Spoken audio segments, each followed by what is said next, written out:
One philosopher active earlier in this century who was much more important than his reputation outside the subject might suggest was the German Husserl, Edmund Husserl, who was born in 1859 and died in 1938. His acknowledged masterpiece is a book called Logical Investigations, published in 2 volumes in 1900 and 1901. And perhaps I might also mention a book called Ideas, published in 1913. Husserl's basic approach went something like this. For each one of us, there is one thing that is indubitably certain, and that is our own conscious awareness. Therefore, if we want to build our knowledge of reality on rock-solid foundations, that is the place from which to start. But as soon as we analyze it, we find that awareness has to be awareness of something. Consciousness must be consciousness of something. And we are never able to distinguish in experience between states of consciousness and objects of consciousness. In actual experience, however careful the analysis, they seem to be the same thing. Now, skeptics down the ages have argued that we can never know whether the objects of our consciousness have a separate existence from us, independent of our experience of them.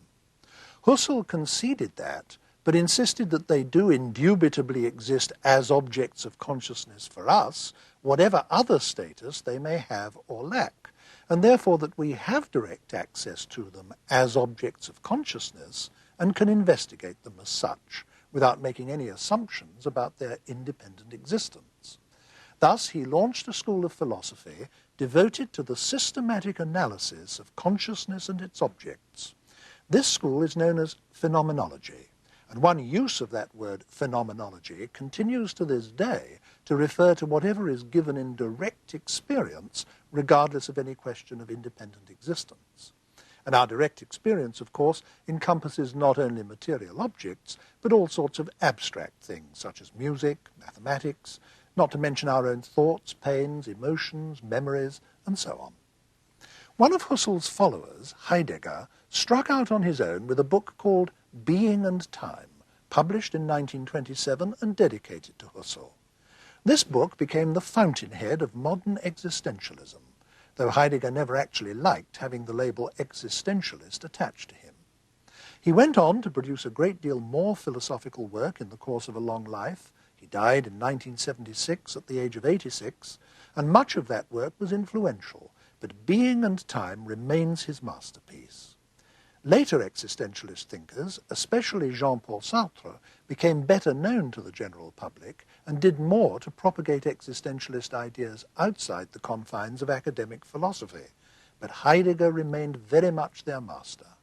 The very title of Sartre's main philosophical work, Being and Nothingness, published in 1943, is a direct allusion to Heidegger's Being and Time. So here we have a clear-cut line of philosophical development, which we're going to discuss in this program, from Husserl to Heidegger and Heidegger to Sartre.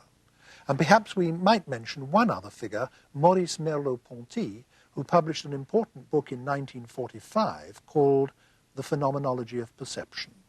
He and Sartre were great friends at one time. Together they founded and edited the journal Les Temps Modernes. But Merleau-Ponty died early at the age of only 53 in 1961. Here to discuss this major tradition within modern philosophy is Professor Hubert Dreyfus of the University of California at Berkeley. Professor Dreyfus, I said at the beginning of that introduction to our discussion that Husserl is probably not well known outside academic philosophy. How does it come about? Can you explain this for us, how somebody so little known generally is of such enormous importance inside philosophy? Well, it was Husserl's own idea that he was important that helped, and he was important in a reactionary kind of way. That is, he culminated a whole philosophical tradition, the Cartesian tradition, that thinks of man's relationship to the world in terms of subjects knowing objects. In fact, Husserl thought he culminated the whole philosophical tradition from Plato on, because he had discovered the indubitable basis on which one could ground an understanding of everything. Setting himself up like that, he's similar to the way Hegel set himself up as the culmination of idealism, so that Kierkegaard could rebel against Hegel in the name of the beginning of existentialism, and Marx in the name of materialism. So Husserl sets himself up as the culmination of Cartesianism. His last book is called Cartesian Meditations. And then other thinkers like Heidegger, like Merleau-Ponty, can understand what the tradition really comes to, and then they can rebel against it. Now, I tried to give a sort of lightning sketch in my opening words of Husserl's basic approach, but I think we need something a bit more substantial than that to get our teeth into. Can you fill that out a bit? Yes, Husserl's basic idea was that the mind is always directed toward objects under some aspect. So I am perceiving that table roughly, I'm perceiving that as a table, and from the top, I can remember it, I have beliefs about it, I could have desires about it. All my mental content is directed. And Husserl thought that was, in fact, what the essence of the mind. The mind and nothing else in the universe has this kind of directedness toward something outside of it, other than it. And there is a mystery here, isn't there? How, for example, if I think about astronomical questions, how events inside my head can relate to distant galaxies. Right. Husserl thought that was a wunderbar phenomenon, and he was ready to devote his life to trying to understand it. And his way of understanding it was to say there must be some kind of content in the mind that accounted for this aboutness or directedness. The aboutness or directedness is called technically intentionality in the tradition, and not because it has to do with our intentions, but because it has to do with this directedness. And he said there was something which he called intentional content in the mind, which was sort of like a description of reality. And it was by virtue of that description that I could perceive or remember this table under some aspect. Now, you said earlier that thinkers like Heidegger reacted against this. How did they react? Well, at first we should say what Husserl thought he got out of this. He got out of it an amazing finished edifice that is so impressive that one would naturally want to react against it. He thought, and quite rightly, that it didn't matter whether there was a table there or not. That is, it didn't matter to his philosophy. He could just bracket the table. In fact, he could bracket the whole world. All he needed to study was the fact that he took it, that there was a table there. He performed what he called the phenomenological reduction. He reflected on his own intentional content.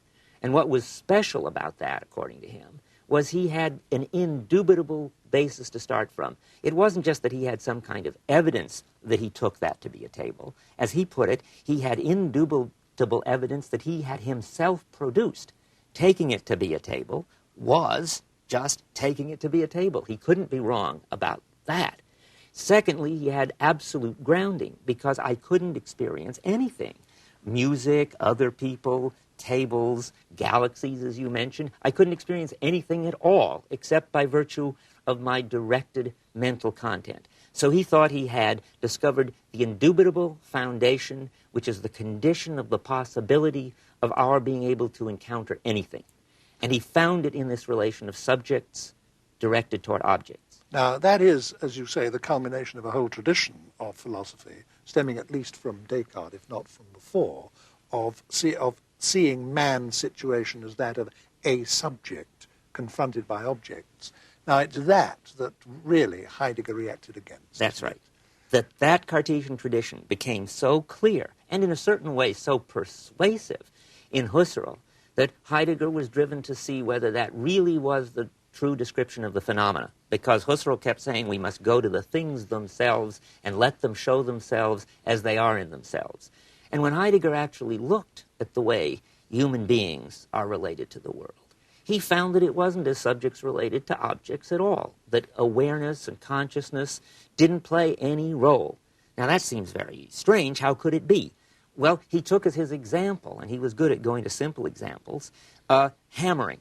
When an expert carpenter is simply hammering, if the hammer is working well and he's a master at what he's doing, the hammer becomes transparent for him. It isn't as if he's a subject contemplating the hammer. Maybe he's paying attention to the nails, but if the nails are going in well and he's really good and he's been doing it all day, he doesn't even have to pay attention to that. He can think about lunch, or he can talk to some fellow carpenter, and everything is going on with what I would call transparent coping. Heidegger calls that the ready to hand. when you look at our ready-to-hand relation to things, you just don't find subjects contemplating objects.